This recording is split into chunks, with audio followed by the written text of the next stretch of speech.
Pues vamos a saludar porque es una entrevista que se va a subir. No es una entrevista, es una plática. ¿Qué vamos a platicar? Esto es una plática que se va a subir a internet con la finalidad de servir como publicidad para el proyecto que traigo entre manos. Que no se ha ido muy bien porque no ha habido ningún cliente. ¿Cuál proyecto? ¿O qué traes? No sé. Ok, el proyecto del consultoría gerontológica. Ok.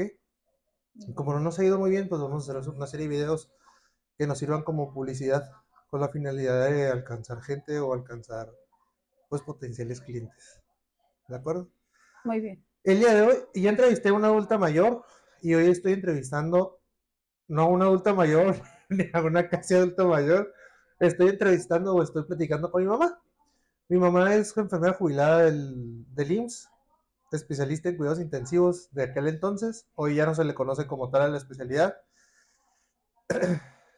¿Cuántos años trabajaste en... Bueno, primero, ¿cómo te llamas? Nombre si quieres nada más. Me llamo Sandra Estela Castro y trabajé 27 años en el Seguro Social. ¿Cuánto tienes de jubilada ya? 6 años de jubilada. Hoy el tema que quiero tocar contigo es meramente el tema de cuidador primario, Ujú. ¿sí? Entonces, eres enfermera, especialista en cuidados intensivos, ya jubilada. ¿A qué edad te jubilaste? Los 47 años. Para meternos rápido en tema, antes de abordar, bueno, esa pregunta la dejamos para el final. ¿Cómo es el papel de un cuidador primario?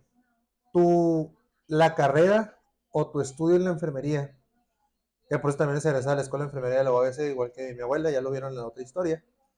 Eh, ¿Tu formación como cuidador primario te preparó para lo que tuviste que hacer en casa? Sí. ¿En qué forma? Am, Principalmente en los cuidados que se le tienen que dar al paciente o al enfermo o al familiar que tienes en tu casa con necesidad de atención de enfermería. ¿Cuál fue el primer, ahora en este punto va a ser el primer adulto mayor que cuidaste en casa enfermo? El primer adulto mayor que cuidé De en la familia, casa como familia. fue mi papá. Y que falleció mi tata. Falleció de cáncer de aparato digestivo, nunca se supo dónde estuvo el primario, el tumor primario. Eh,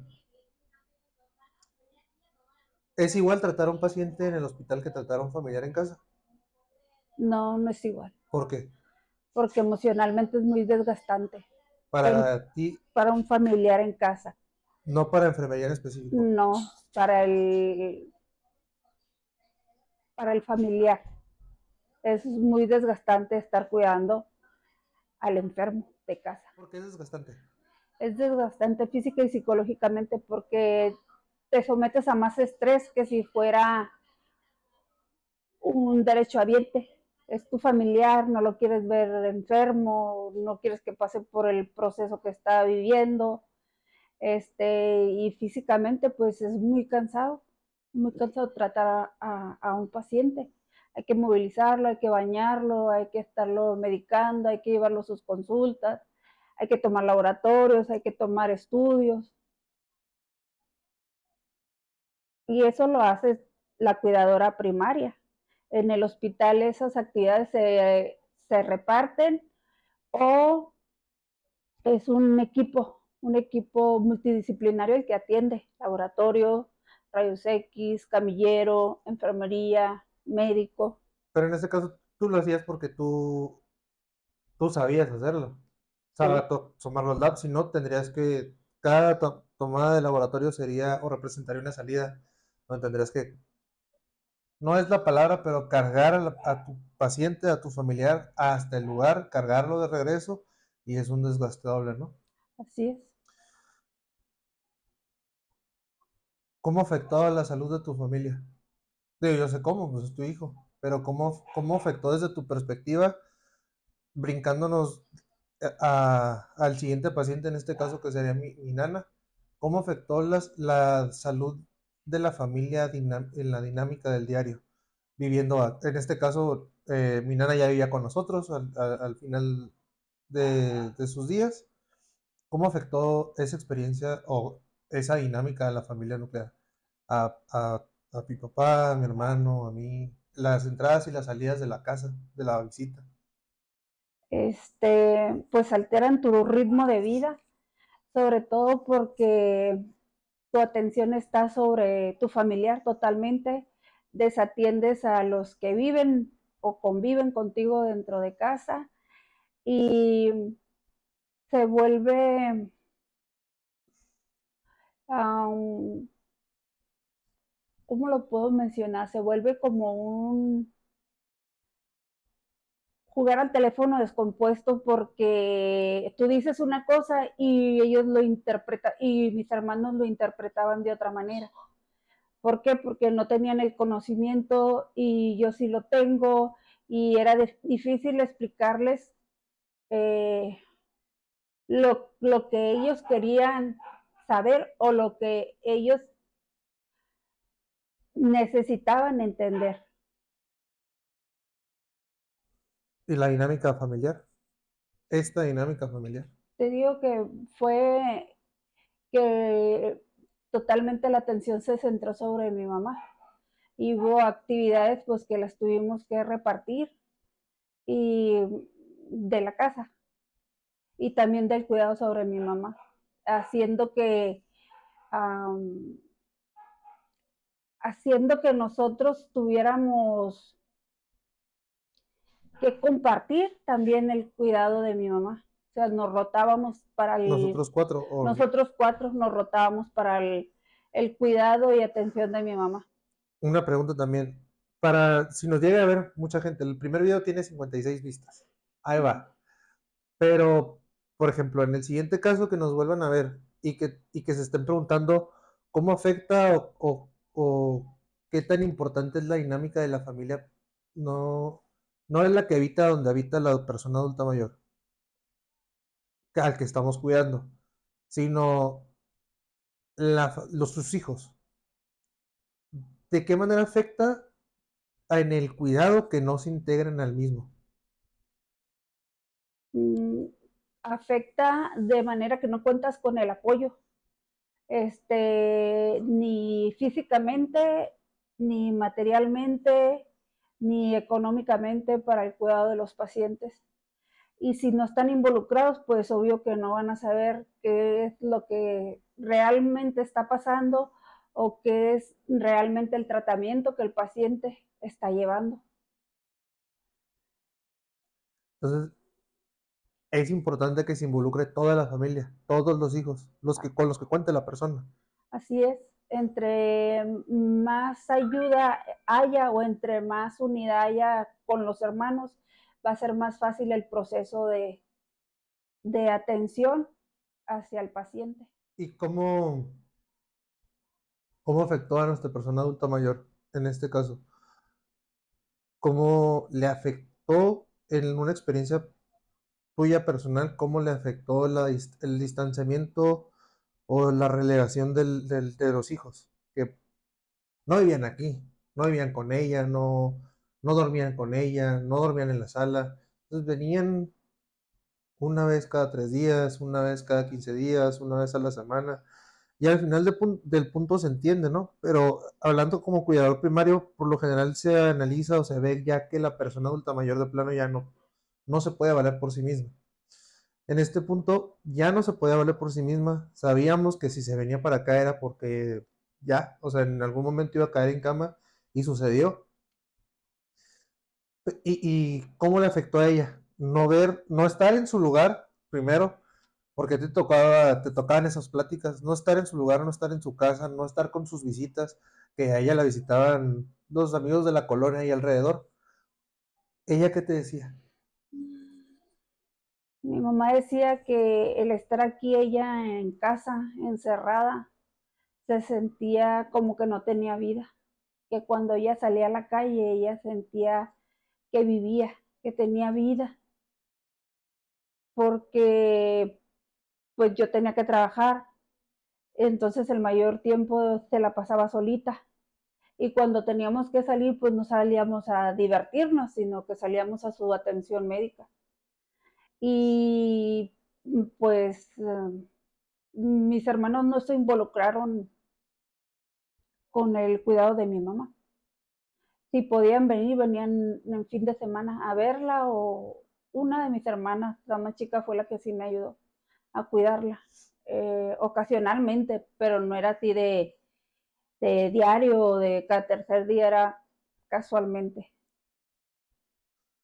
Y en este punto sí me voy a meter yo para hacer un pequeño análisis de la red de apoyo. La red de apoyo del adulto mayor en este caso éramos nosotros cuatro, que al igual quizás podrán pensar quienes nos vayan a ver, ¿sabes qué? Es que no es responsabilidad de ustedes nietos, o no es responsabilidad de tu marido, de tu marido, es responsabilidad de los hijos. Pero tenemos el contexto de que cada quien ya hizo su vida, cada quien tiene sus responsabilidades, cada quien tiene sus obligaciones, y aunque sí es importante que los hijos estén al pendiente, y tal vez no es responsabilidad de nosotros, pero al final de cuentas, como me lo dijiste, seremos recompensados por hacer lo que debemos de hacer. El hecho de que los hijos no estén presentes, en este caso no lo sabíamos. Ahorita que sí lo sabemos, podría pintar cualquier cosa distinta para cualquiera de mis tíos o cualquiera de tus hermanos, que sería formar una red de apoyo, formar la red de apoyo que no solamente se encargue de los cuidados físicos y de salud de la persona, sino de cuidados de socializar, cuidado de las actividades recreativas al aire libre, quizás no necesariamente en un parque, pero sí tal vez en un patio, y cuidar todos esos aspectos del adulto mayor para que él sienta que se sigue desarrollando, que no se sienta encerrado, eh, que no se sienta, que no sienta que no hay vida, que no se sienta que no es libre. Entonces, es importante mencionar que para que los adultos mayores tengan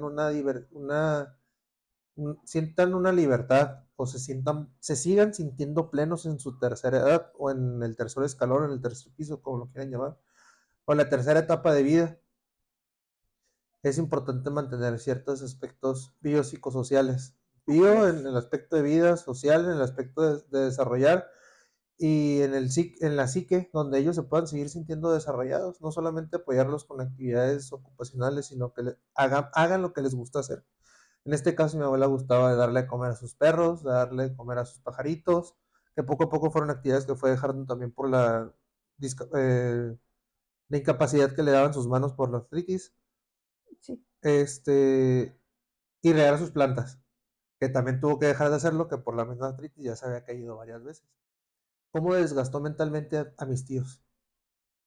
El hecho de saber tener una mamá enferma, un adulto mayor al final su mamá al final de cuentas, ¿cómo los desgastó a ellos? Porque no convivían, pero aún así se desgastaron. Y no convivían porque aún así sabían lo que iba a suceder. Pues se desgastaron emocionalmente, pero no, pues por el mismo temor, el mismo desgaste emocional, la misma falta de conocimiento sobre la enfermedad de mi mamá. Ellos mismos se bloquearon y empezaron a causar conflicto, empezaron a sentirse relegados, empezaron a sentirse eh, que no se les tomaba en cuenta, pero pues es que nunca contó mi mamá con ellos. En realidad mi mamá nunca contó con ellos. No Enferma. venían enferma, no Enferma. venían a visitarla.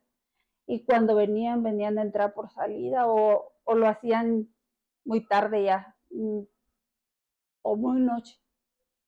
Entonces, pues no son horarios de visita. Después de las 7 de la tarde, 8, para un adulto ya no son horas de visita, para un adulto mayor. ¿Algo más que quieras comentar al respecto del tema de mi nana? Mm, Pues con respecto a lo que sucedió con mi mamá, sí deberían de involucrarse los hermanos o la familia, y tenerse como red de apoyo unos a otros, porque tanto se consume el paciente como el cuidador primario. Entonces sí deben de involucrarse, porque van a ayudar al cuidador primario a que no haya tanto desgaste físico, van a compartir emocionalmente la situación que viven por la enfermedad de su mamá, y dos, van a a sentir que van a hacer sentir que el enfermo o que su mamá o su familiar se sienta amado, se sienta querido, se sienta seguro porque están ahí sus hijos, porque están al pendiente de él o de ella. Ahora sí, en un punto y aparte, te voy a preguntar a ti algo que a lo mejor no toda la gente anda platicando por ahí. ¿Eres jubilada del IMSS hace cuántos años? Hace 6 años, ¿Cuántos años tenías cuando sucedió tu jubilación? a los 47 años. 47 años. Pregunta para el mismo proyecto, dentro del mismo proyecto. ¿Tenías un plan de jubilación? ¿Sabías qué ibas a hacer cuando te jubilaras? Sí, ¿Tenías? Ok, aquí voy a hacer una corrección en la pregunta. ¿Tú tenías una idea de qué era lo que querías hacer? sí. Pero ¿qué sucedió los primeros 2 años de tu jubilación? Y los primeros 2 años de mi jubilación fueron difíciles. ¿Por qué? Eso es lo que quería llegar. ¿Por qué fueron difíciles tus años de jubilación? Porque no me adaptaba a ser jubilada, no me adaptaba a no hacer nada. Fue una rutina durante 27 años o fue una actividad que realicé durante 27 años que podría decirse que se convertía en rutina porque llegaba y checaba, y no por las actividades que hacía, sino el llegar a checar y al retirarte, checar otra vez. O sea, esa era mi rutina, ¿no? Llegar a cierta hora y salir a cierta hora, no por mis actividades que yo realizaba. Y aparte fue algo bien curioso porque me sentía como que había perdido mi valor como persona. El ya no ser enfermera, el ya no ejercer, me sentía como que ya no valía nada, como que ya no es como que no sirviera para nada, sino que ya no tenía la manera de cómo ayudar a los demás. Cuando mi vocación la tomé por eso, porque me gusta ayudar a las demás, a las personas. Entonces, sí llegó un momento en que dije, ¿para qué me jubilé? Me hubiera esperado unos años más. Entonces, por ejemplo, dices que en este momento, antes de la pregunta, tenías un plan de retiro. Durante los primeros 2 años no se hizo ese plan de retiro. No, Fue un periodo de adaptación. sí. En el último día de tu última checada, ¿sabías que iba a ser ¿sabías que ibas a hacer el siguiente día o no sabías que ibas a hacer el siguiente día? En plan, ya no voy a llegar a checar antes de las 7, ya no voy a checar a las puras 3. Es que es un tiempo que tomas así como que, estoy de vacaciones. Lo disfrutas, ¿Cuántos días? lo disfrutas tal vez 15 días, 20 días, un mes, pero ya después de eso ya no lo disfrutas. En mi caso, porque o sea,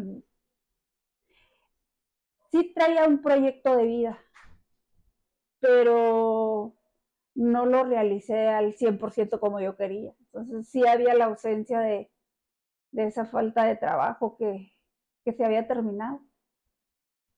Ya ante la sociedad, ya soy la vecina, la señora de enfrente, eh, la mamá de Leo, la mamá de Fer, pero ante la comunidad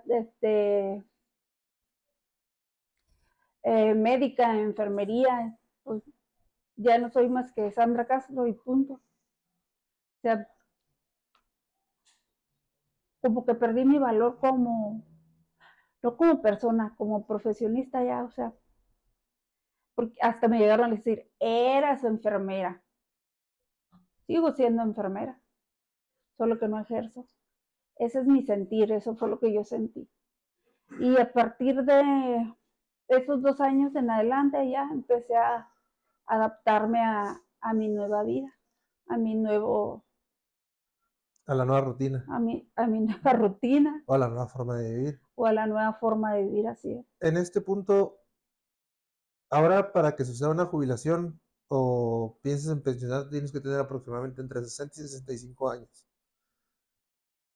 Tentativamente me va a tocar a mí y le va a tocar a toda mi generación ese proyecto. Para ellos y antes, ¿crees? Para nosotros y antes de nosotros, ¿crees que es importante habiendo vivido eso, que se tenga un plan de jubilación. No un plan de jubilación para ver de qué forma voy a ser productivo. Un plan de jubilación para que no suceda lo que te pasó en esos 2 años. Sí, sí es importante. Pa- de, ¿Crees que debe existir un destete? Un destete progresivo al trabajo. Que te vaya diciendo, no, no necesito esto las 8 horas de todos los días de la vida, excepto 2 que descansen. ¿Crees que debe de ser gradual antes de quitártelo por completo? O sí, que sea de golpe. O que te cambien las actividades, no sé, dentro de una institución donde laboras. Para mi tiempo sí pienso que debió haber, debimos de haber recibido una capacitación, porque sí nos dan cierta enseñanza de lo que viene después de jubilado, ¿no? Pero no lo suficiente, porque dentro de ese curso de jubilación abarcas muchas cosas, abarcas lo económico, abarcas puras cosas, la mayoría cosas administrativas. Del área emocional es muy poco lo que te enseñan.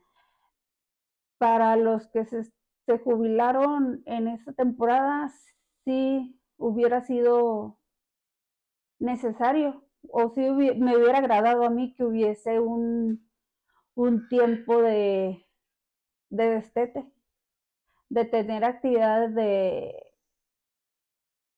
de tu nivel hasta irte bajando poco a poco y no sentir de golpe que te quitan la autoridad, que ya, por la razón que dices, ya no valgo, ya no soy nadie. En mi sentir, no estoy hablando por los demás. Y ustedes que van a salir a los 60 y no sé cuántos años se van a jubilar o se van a retirar, yo creo que no ocupan ningún destete, van a ser muchos años y años en los que tal vez ya no tengan habilidades y destrezas por la edad.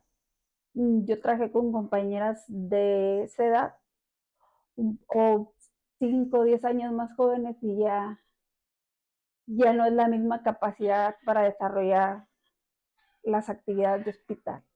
Batallaban para ver dónde las ponían, porque no era una, eran varias, y no encuentran áreas donde acomodar haciendo enfermeras que ya pasan de los 60 años y que ya no pueden hacer sus actividades. ¿Y ellos por qué seguían ahí?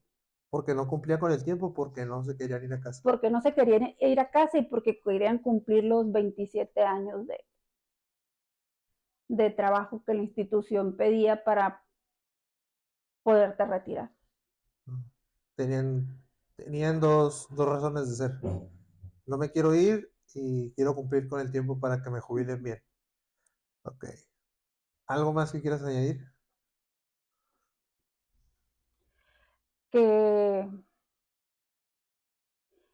pues que tomen en cuenta todos los profesionistas de la salud, pero en el área de enfermería que tienen una vida humana en sus manos, que la traten como lo que es, un ser vivo que siente, que piensa, que sufre y que no lo vean como un número. No es Y un 105. no es un 105 ni un 207, o sea, es el señor Sergio o el señor Rodolfo o la señora María, pero no es un 207. El señor de la 207, ¿no? Lo haces ver como inhumano, tanto para el paciente como para uno. No es para lo que fuimos preparados y capacitados. Enfermería es una carrera humanista ¿Sí? y es la persona con la que tiene el primer contacto el paciente antes que con el médico. Y es la enfermería es el único que está 8 horas atendiendo al paciente diariamente. El médico va y a veces dura 15 minutos o menos y ya no lo vuelve a ver hasta el día siguiente. ¿Y para los cuidadores primarios? Para los cuidadores primarios, pues apoyarse en su familia, sus hermanos primordialmente, que son pues quienes tienen que ver por su mamá, por su papá, por su familiar. Y de no ser así, pues apoyarse la familia nuclear, que sería A donde se ha ido a vivir la a persona donde adulta se mayor. haya ido a vivir la persona, ¿Esto sana o enferma? esté sana o esté enferma. Muy bien, mamá. Especialista. Y darle gracias ¿Cuándo? a la doctora, Como mención especial del ajá, es mención especial por la atención que le dio a mi mamá, la doctora, la geriatra, Talía NG. la Le va a caer un geriatra golazo para que la vea Talía Mexicali. NG, porque fue una persona muy dedicada, muy amorosa con sus pacientes, muy Ahí anda la atenta. doctora todavía trabajando. Bueno, y no solo cubre las necesidades emocionales del paciente, sino del cuidador primario. Me apoyó mucho. Yo le agradezco mucho lo que hizo por mi mamá y por mí. Bien. Muchas gracias.